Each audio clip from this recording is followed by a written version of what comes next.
கன்னியாகுமரி மாவட்டத்தில் கணவருடனான கள்ளக்காதலை கைவிடக் கோரி நகராட்சி பெண் ஊழியர் வீட்டின் முன்பு 3 குழந்தைகளின் தாய் கெஞ்சி போராடிய சம்பவம் கண்கலங்க வைத்துள்ளது. குளச்சல் பகுதியைச் சேர்ந்த அப்துல் ஷஜீனா தம்பதிக்கு 3 மகன்கள் உள்ளனர். குழந்தைகளை நீச்சல் பயிற்சிக்கு அழைத்துச் சென்ற இடத்தில் அப்துலுக்கும் குளித்துறை நகராட்சியில் பணியாற்றும் கணவரை பிரிந்து வாழும் விஜயகுமார் என்பவருக்கும் இடையே பழக்கம் ஏற்பட்டது. அந்த பழக்கம் நாளடைவில் கள்ளக்காதலாக மாறியதாக கூறப்படுகிறது. கணவரின் நடவடிக்கையில் சந்தேகம் அடைந்து அவருடைய செல்போனை ஷஜீனா பார்த்தபோது அவர் விஜயகுமாரியிடம் தொடர்பில் இருப்பதை கண்டு அதிர்ந்து காவல் நிலையத்தில் புகார் அளித்துள்ளார். இருதரப்பினரையும் அழைத்து போலீசார் எச்சரித்து அனுப்பி வைத்த நிலையில் விஜயகுமாரி மீண்டும் அப்துலுடன் தொடர்பில் இருப்பதாக கூறப்படுகிறது.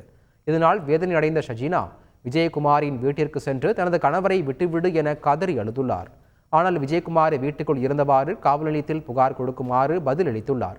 கள்ளக்காதலை வீட்டின் முன்பு 3 குழந்தைகளின் தாய் கெஞ்சி கதறிய சம்பவம் கண்கலங்க வைத்துள்ளது. 3 மக்கள் உண்டு. வாழ விடுவியா நீ? உன்னிட்ட இது மட்டும் தான் உன்னிட்ட ரிக்வெஸ்ட். வாழ விடுவியா விட மாட்டியா? ஏன்னா மாப்பிள்ளை நீ முந்தான அவருக்கு பணம் வாங்கல. நீ இன்னைக்கு எதுக்கு அப்ப ஃபோன் பேசின? இன்னைக்கு எதுக்கு ஃபோன் பண்ண? அப்ப இன்னைக்கு எதுக்கு ஃபோன் பேசினா? ஸ்டேஷன்ல நான் ஸ்டேஷன்ல வர இப்ப ஒரே கோவில்ல இப்ப விழுப்பு ஒரே கோவில்ல இப்ப போகணும். செய்திகளை உடனுக்குடன் தெரிந்து கொள்ள உடனே சப்ஸ்கிரைப் பண்ணுங்க.